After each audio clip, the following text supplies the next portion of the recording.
इंतकाल हो गया किसी इंसान का, तीसरे दिन आपने बिरयानी बनवा दी, आपने लंबा चौड़ा खाने का इंतजाम किया, पूरे खानदान के लोग आकर के दावत उड़ा रहे हैं।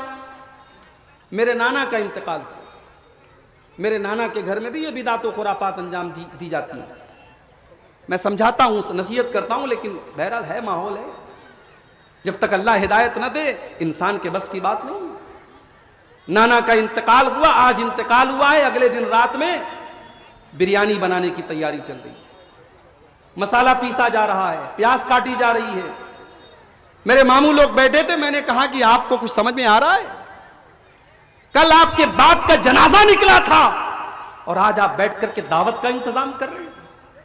तो मेरे मामू की आंखों से आंसू आ गए।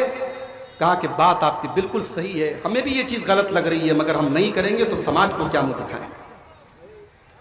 अगर हम नहीं करेंगे तो कल समाज ये कहेगा कि इनके बाप का इंतकाल हो गया, इन्होंने अपने बाप का तीजा नहीं किया, इन्होंने अपने बाप का 40वां नहीं किया, इन्होंने अपने बाप की बरसी नहीं की। इस गम ने हमको मारा कि लोग क्या कहेंगे। मेरे भाइयों, लोगों की परवाह मत करो, परवाह करना है तो अल्लाह और उसके रसूल की परवाह करो। हिसाब व किताब हमें अल्लाह की बारगाह में देना है। लोगों का क्या है, आप मरेंगे, लोग मिट्टी दे करके हाथ झाड़ के चले जाएंगे, लोग कब्र में आपके काम नहीं आएंगे, लोग आखिरत में आपके काम नहीं आएंगे। लोगों का क्या है? कुरान और हदीस की मुहर नहीं है तो फिर वो अमल अल्लाह की बारगाह में रिजेक्ट कर दिया जाएगा, उसको कबूल नहीं किया जाएगा। अभी रजब का महीना आया था, रजब की 27 तारीख को लोगों ने शबे मेराज के नाम से जश्न मनाया। रात रात भर लोगों ने नमाजें पढ़ी, दिन में रोजा रखा। हमने कुरान को खोल के देखा, हमने नबी की हदीसों को पढ़ के देखा, हमने सहाबा के अमल को देखा। उन्होंने कभी भी 27 रजब को कोई खास इबादत नहीं की, कोई रोजा नहीं रखा, कोई तहज्जुद की नमाज नहीं पढ़ी। भाई काम तो सही हो रहा है ना, नेक अमल हो रहा है, इबादत हो रही है, रोजा रखा जा रहा है, तिलावत हो रही है, कौन सा मुसीबत का पहाड़ आ गया? अमल देखने में अच्छा है, मगर इस अमल के ऊपर जब अल्लाह के नबी की मुहर नहीं है, कुरान की मुहर नहीं है, हदीस की मुहर नहीं है, तो इस अमल को बिदअत कहा जाएगा और बिदअत का अंजाम बहुत ही बुरा है। मेरे प्यारे साथी, अल्लाह के प्यारे नबी अपने हर खुतबे में फरमाते थे वशर्रल उमूरी मुहदसातुहा, सबसे बुरा काम वो है जो दीन के अंदर नया निकाला गया हो। वह कुल्लु मुहदसतिन बिदा, और दीन के अंदर नया निकाला गया काम बिदात है। वह कुल्लु बिदातिन जलाला, और हर बिदात गुमराही है। वह कुल्लु जलालतिन फिन्नार, और हर गुमराही का ठिकाना जहन्नम है। शरीयत आपकी लॉजिक से नहीं चलेगी, शरीयत चलेगी कुरान और हदीस की रोशनी में, चलिए शरीयत चलेगी अल्लाह और उसके रसूल के हुक्म की रोशनी में। मैयत को आपने दफना दिया, मिट्टी भी दे दी आपने, दफनाने के बाद मिट्टी देने के बाद खड़े होकर के अजान देने लगे। पूछा भाई ये अजान क्यों दे रहे हो? एक भाई कहने लगा हम इसलिए ये अजान दे रहे हैं क्योंकि इस मैयत से, इस मरने वाले से कब्र के अंदर सवालो जवाब होने जा रहा है। और अल्लाह के नबी की हदीस है कि जब अजान दी जाती है तो शैतान भाग जाता है। हम इसलिए अजान दे रहे हैं कि अगर इसको बहकाने के लिए शैतान कब्र के अंदर आ जाए तो शैतान जल्दी से भाग जाए और ये सवालों का सही जवाब दे सके। लॉजिक तो बहुत अच्छी है, मंतिक तो बहुत अच्छी है, मगर सीधी सी बात यह है कि अगर मरने वाले के मरने के बाद और दफनाने के बाद और कफनाने के बाद अगर अजान देने से शैतान भाग जाता है तो नबी ने यह अजान क्यों नहीं दिलवाई, सहाबा ने यह अजान क्यों नहीं दिलवाई? अल्लाह ताला उसूल बयान कर रहा है मुसलमानों, अगर दिमाग के किसी कोने में कोई जगह खाली हो तो उस कोने के अंदर इस उसूल को बिठा लो, कामयाब हो जाओगे। फमन कान यरजू लिका रब्बिही फलयामल अमलन सालिहा, तुम्हें अगर अपने रब से मुलाकात करना है, तुम्हें अगर जन्नत में जाना है, तुम्हें अगर अल्लाह की बारगाह में कामयाब होना है तो तुम नेक अमल करके आना, तुम अमल सालिह करके आना। मैयत का इंतकाल हो गया, आपने खानदान वालों को बुलाया, घर में कुरान खानी होने लगी। हमारे बनारस में एक हाफिज साहब हैं, लोग उनके पास आए, हाफिज साहब मेरी दादी का इंतकाल हो गया है, चल करके आप कुरान खानी कर दीजिए, मेरी दादी को कुरान पढ़ के बख्श दीजिए। हाफिज साहब ने कहा कि मैंने एक कुरान पढ़ के रखा है, जाओ मैं ट्रांसफर कर दूंगा। आज तक आपने सुना होगा मोबाइल पर वीडियो ट्रांसफर होता है, फोटो ट्रांसफर होता है, अब कुरान भी ट्रांसफर हो रहा है। मैंने एक कुरान पढ़ के रखा था, जाओ मैं तुम्हारी दादी को ट्रांसफर कर दूं।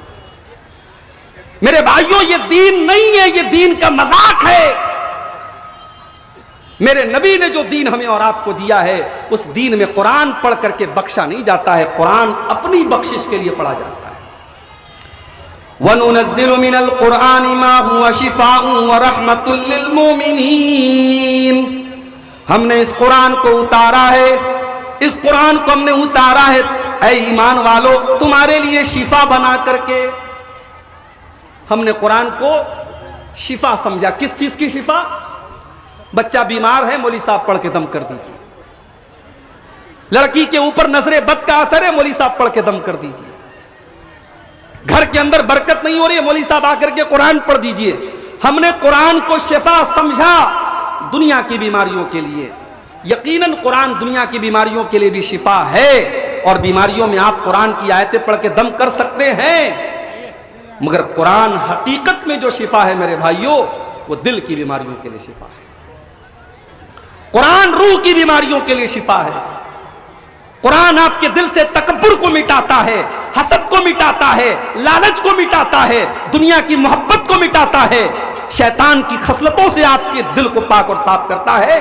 कुरान हकीकत में इस माना में शिफा है, मगर हमने कुरान को कुरान खानी की किताब बना के रख दिया। अल्लाह के नबी फरमाते हैं, जिस घर में सूरह बकरा पढ़ी जाती है, उस घर से शैतान भाग जाता है। एक साहब कहने लगे, मौली साहब अगर हम मोबाइल के ऊपर सूरह बकरा की तिलावत शुरू कर दें तो क्या शैतान भाग जाएगा? यानी हर चीज में हमें शॉर्टकट चाहिए। हम खुद कुरान नहीं पढ़ेंगे, हम मोबाइल के जरिए कुरान पढ़ना चाहते हैं कि हम मोबाइल पर कुरान चालू कर दें और घर में कुरान बजने लगे, हमें कुरान ना पढ़ना पड़े।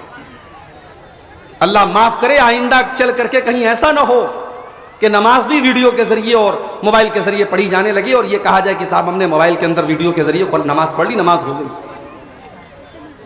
दीन को इतना डिजिटलाइज मत करो मेरे भाई। इसीलिए उलमा कहते हैं कि मोबाइल में कुरान पढ़ सकते हैं, तिलावत कर सकते हैं, जायज है, मगर कोशिश करनी चाहिए कि आप ओरिजिनल कुरान से तिलावत करें। हाँ, सफर में है, किसी ऐसी जगह है वहां कुरान नहीं है, मुसहफ नहीं है, तो ठीक है, आप मोबाइल के ऊपर कुरान पढ़ लें।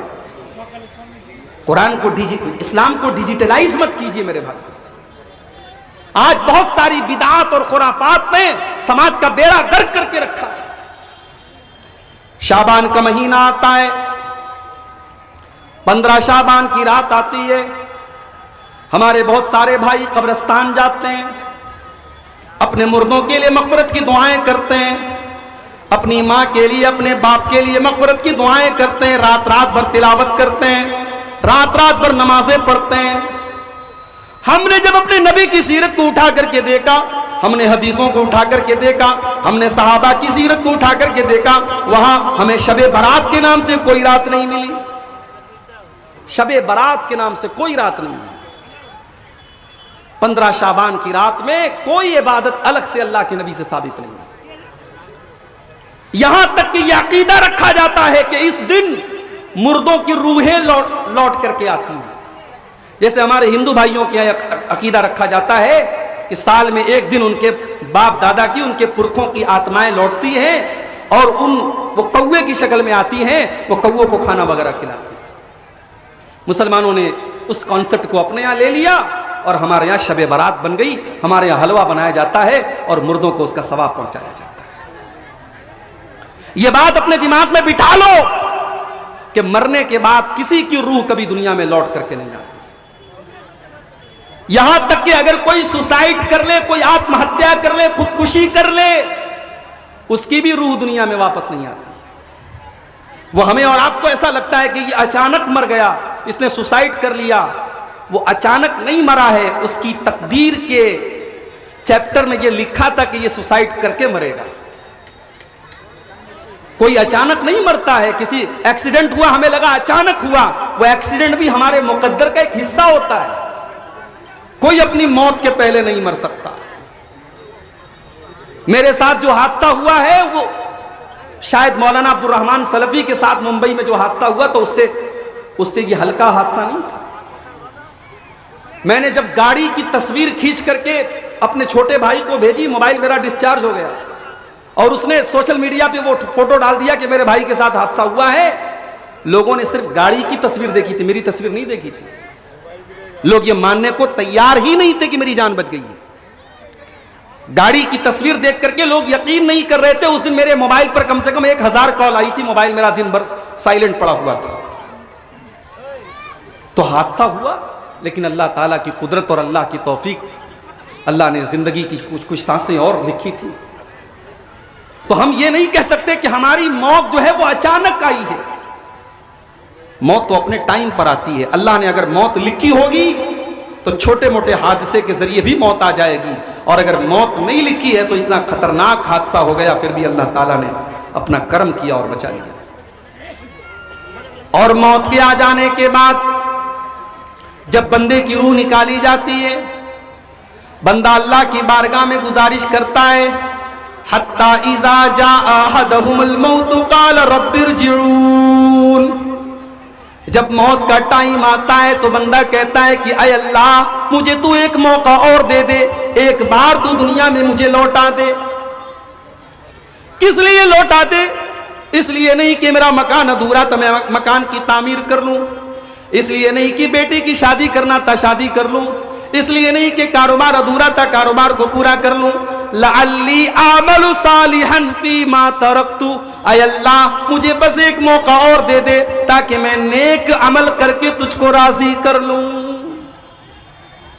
अल्लाह फरमाता है कल्ला, ऐसा हरगिज होने वाला नहीं है। इन्नहा कलिमतुन हुवा क़ाइलुहा। मेरे बंदे, ये तो बस तेरी एक ख्वाहिश है जो तेरी जुबान से निकल रही है। व मिन वराइहिम बरज़खुन इला यौम युबअतून। अब कयामत तक तुझे बरज़ख में रहना है। अब तेरी रूह को दुनिया में लौटाया नहीं जाएगा। अब मरने के बाद तेरी रूह को दोबारा एक सेकंड के लिए भी दुनिया में नहीं भेजा जाएगा।